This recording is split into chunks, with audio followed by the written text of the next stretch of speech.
Saya akan memulai pidato saya dengan 3, 2, 1. Selamat pagi dan salam sejahtera untuk kita semua. Saya Sylvia Trinajita dari Universitas Flores, selaku pembicara kedua berada pada tim oposisi. Dengan mosi debat kita kali ini, Dewan ini menyelesaikan anggapan di dunia bahwa mahasiswa adalah pelanggan atau konsumen. Sebelum saya menyampaikan beberapa poin argumentasi dasar saya sebagai tim oposisi, terlebih dahulu saya akan menanggapi beberapa poin argumen yang telah disampaikan oleh tim pemerintah pada video yang telah dipaparkan. Dengan poin pertama yang disampaikan oleh tim pemerintah, yaitu terjadi adanya perbedaan antara universitas negeri dan universitas swasta, di mana universitas swasta untuk menerima atau mendaftarkan mahasiswanya yaitu dengan memanfaatkan situasi di mana ketika mahasiswa tidak terima atau tidak lulus di perguruan tinggi negeri. Namun apa yang disampaikan oleh tim pemerintah ini tidak benar adanya, karena ini merupakan bukan suatu bentuk pemanfaatan, tetapi suatu bentuk tanggung jawab dari perguruan tinggi swasta yang memang dapat menerima atau mendaftarkan mahasiswa untuk melanjutkan pendidikan tingginya pada universitas swasta tersebut dengan fasilitas-fasilitas yang mendukung atau menunjang proses pendidikannya selama berada di universitas swasta tersebut. Dan kemudian yang disampaikan oleh tim pemerintah yaitu di mana bahwa terdapat adanya universitas murah dan universitas yang mahal, di mana universitas murah dalam mencapai kualitas pendidikannya itu bergantung pada dosen. Dan apa yang disampaikan oleh tim pemerintah ini saya sangat tidak sepakat, di mana bahwa bukan hanya saja universitas murah yang proses pendidikannya atau sistem pendidikannya itu bergantung pada dosen, tetapi melainkan untuk semua universitas, baik itu murah maupun tinggi harganya atau biayanya, baik itu universitas negeri ataupun universitas swasta, itu universitas tersebut harus memang semuanya menginput atau menerima dosen-dosen yang memang memiliki kualitas yang bagus dan mempunyai keterampilan yang bagus, agar dalam universitas tersebut dapat mencapai atau dapat menghasilkan nantinya mahasiswa-mahasiswa yang mampu bekerja sesuai dengan keterampilan yang mereka miliki di lapangan pekerjaan, di lapangan kerja. Dan kita masuk pada poin dasar argumentasi saya sebagai tim oposisi. Poin yang pertama di mana bahwa anggapan dunia tentang pendidikan itu sebagai bisnis. Dan poin yang kedua di mana mahasiswa itu merupakan sebagai pelanggan atau konsumen pendidikan.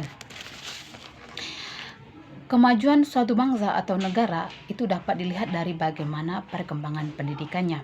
Dan pendidikan merupakan upaya yang dilakukan untuk mencerdaskan dan mengembangkan potensi anak bangsa. Hal ini merupakan tanggung jawab dari setiap lembaga pendidikan yang memang merupakan aset bagaimana bertanggung jawab terhadap generasi bangsa agar memiliki dan mengembangkan potensi yang mereka miliki sehingga dapat membawa perubahan baik untuk diri mereka sendiri maupun untuk bangsanya. Poin yang pertama yaitu anggapan dunia tentang pendidikan sebagai bisnis.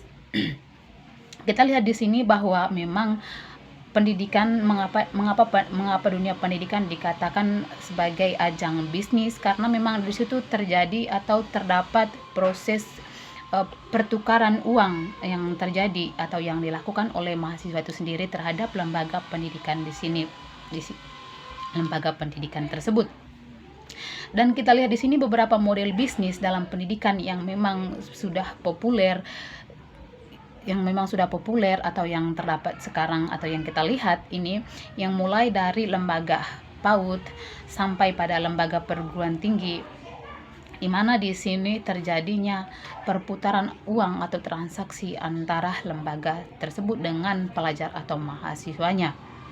Dan jika saja pemilik lembaga atau yayasan perguruan tinggi tersebut mengelola sekolah itu dengan baik, dapat menghasilkan keuntungan atau uang yang dengan jumlah yang tidak sedikit.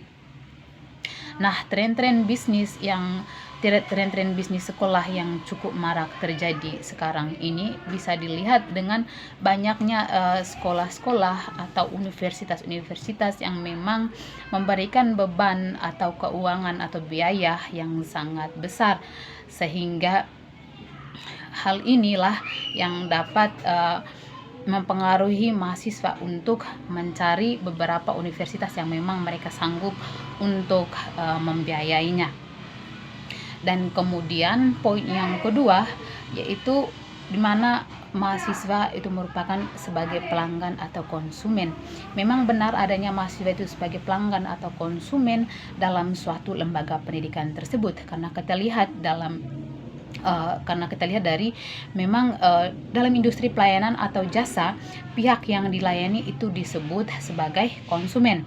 Nah, di dalam dunia pendidikan terdapat beberapa yang merupakan menjadi konsumen, yang salah satunya adalah pelajar atau mahasiswa itu sendiri, dan tidak kurang juga merupakan ada orang tua dari mahasiswa itu sendiri dan lingkungan itu sendiri, yang merupakan semuanya terlibat dalam membentuk kualitas pendidikan dari suatu lembaga pendidikan tersebut.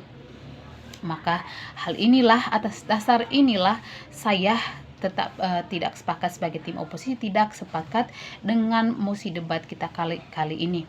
Karena jika memang dari tim pemerintah bagaimana hal-hal kreatif atau inovasi agar memang lembaga pendidikan ini bukan atau tidak dijadikan sebagai ladang bisnis dari suatu pemilik atau suatu pemimpin perguruan tinggi tersebut, terutama dalam perguruan tinggi swasta.